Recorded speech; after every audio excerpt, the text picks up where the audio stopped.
ये कहानी है तीन दोस्तों की, नमन, राहुल और हर्षित, जो कि दिल्ली की एक आईटी फर्म में नौकरी करते हैं। नमन राजस्थान से है, राहुल और हर्षित लखनऊ से है। अपने ऑफिस में काम करने के बाद ये तीनों वीकेंड्स पर पार्टी करने का शौक रखते थे। नमन और हर्षित की गर्लफ्रेंड्स थी जो अक्सर पार्टी में उनके साथ शामिल होती थी और उन्हीं के ऑफिस में उनके साथ काम किया करती थी। होली का फेस्टिवल आने वाला था, जिसको एंजॉय करने के लिए ये पांचों कहीं बाहर घूमने का प्लान कर रहे थे। नमन की गर्लफ्रेंड मिनी हॉरर स्टोरीज देखने की बहुत शौकीन थी। उसके दिमाग में ये ख्याल आया, क्यों ना होली की छुट्टियों में भानगढ़ घूमने के लिए जाया जाए, जहां पर वो लोग नाइट आउट कर सकें और अच्छी पार्टी एंजॉय कर सकें। जब ये प्लान मिनी ने नमन और उसके दोस्तों को बताया तो सब लोगों ने जाने से मना कर दिया। भानगढ़ की स्टोरी सब लोगों ने सुनी थी, लेकिन मिनी ने कहा कि वो नाइट आउट नहीं करेंगे और पार्टी करके वापस आ जाएंगे और भानगढ़ से लौटने के बाद जयपुर घूमते हुए वो अपनी छुट्टियों को एंजॉय करेंगे।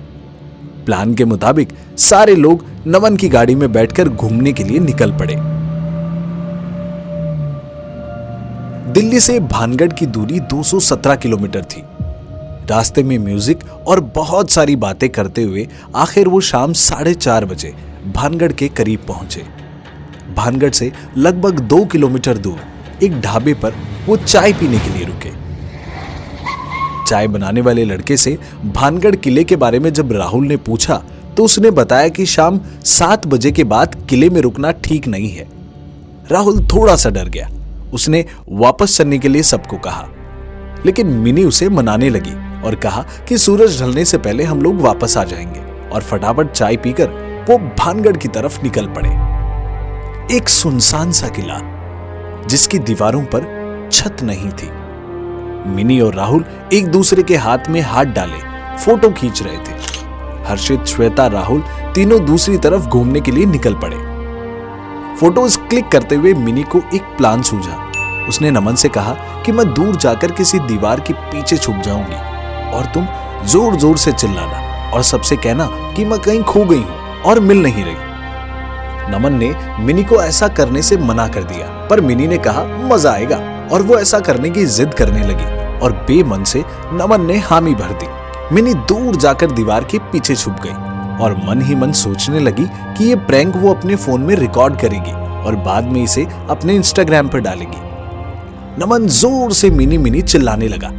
उसकी आवाज सुनकर राहुल, हर्षित और श्वेता घबराकर उसके पास आए और नमन ने बताया कि मिनी कहीं उसे मिल नहीं रही है। नमन की आवाज मिनी के कानों तक पहुंच रही थी। मिनी मन ही मन खुश हो रही थी कि अचानक उसे कुछ अलग महसूस होने लगा।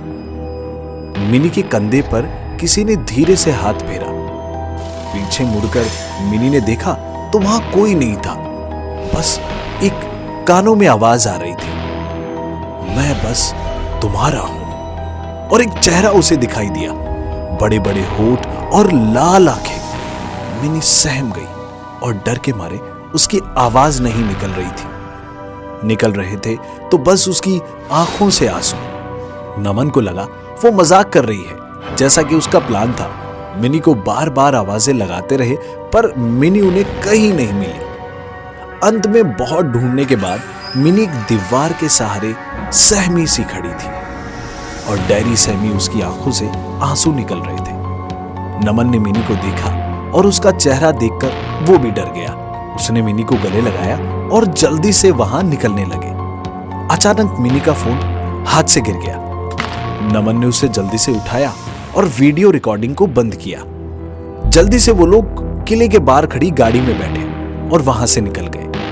अब गाड़ी के म्यूजिक सिस्टम की जगह भानगढ़ के सुनसान जंगलों से आने वाली आवाजें उनके कानों में पड़ रही थी। 6 घंटे की ड्राइव के बाद में प्लान के मुताबिक सब जयपुर पहुंचे और होटल पहुंचकर सब बिना खाना खाए बिना ही सो गए। मिनी के कानों में रात भर एक आवाज गूंजती रही और वो चेहरा उसे लगातार दिखता रहा। डर के मारे पूरी रात वो नमन का हाथ पकड़े बैठी रही। सुबह मिनी की तबीयत खराब होने लगी। ये सबने देखा और दिल्ली वापस जाने का प्लान किया। 2 दिन बीत गए। मिनी की तबीयत में थोड़ा सुधार हुआ।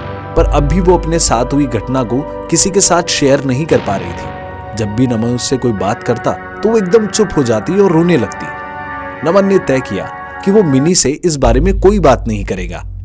अब मिनी के बिहेवियर में भी बदलाव आने लगा। मिनी अपने ऑफिस में साथ काम करने वाली दिव्या के साथ ज्यादा समय बिताती थी।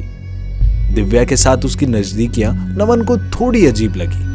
वो अजीब अजीब से गाने सुनती, एक अजीब से चेहरे की फोटो को व्हाट्सएप डीपी लगाती। भानगढ़ से आने के बाद सब कुछ बदल गया था। एक दिन दिव्या और मिनी ने लॉन्ग ड्राइव पर जाने का प्लान किया। दिव्या ने गाड़ी ड्राइव की और मिनी ने उसे एक सुनसान गलियारे के पास गाड़ी रोकने को कहा। दिव्या ने गाड़ी रोकी और उसके बाद मिनी का चेहरा जो बिल्कुल बदल गया था, लाल आंखें, बड़े बड़े होंठ और बड़े बड़े दांत, सब वो देखती रह गई और बहुत डर गई। अगले दिन नमन ने अखबार खोला और कार में लड़की के एक मर्डर की पूरी कहानी पढ़कर दंग रह गया, जिसको बुरी तरह चाकू से गोंदकर मार दिया गया था। वो लड़की उसके ऑफिस की दिव्या थी। पुलिस जब इन्वेस्टिगेशन करने पहुंची तो दिव्या की डेड बॉडी पर चाकू से कुछ लिखा था, बस मैं अब तुम्हारा हूं। ऑफिस में पुलिस ने सबसे पूछताछ की। मिनी से भी पुलिस ने कई सवाल पूछे तो उसने दिव्या से नहीं मिलने की बात कही।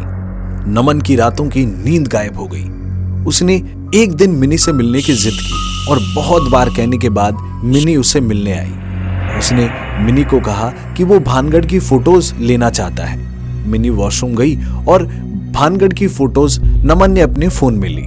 अचानक उसे वो वीडियो दिखाई दिया जो प्रैंक करने के बहाने मिनी ने बनाया था। वीडियो को उसने अपने फोन में लिया और घर जाकर उस वीडियो को प्ले किया। जैसे ही उसने वीडियो को प्ले किया तो दिव्या के मर्डर की हिस्ट्री का राज खुल गया। उस वीडियो में एक अनजानी आवाज थी।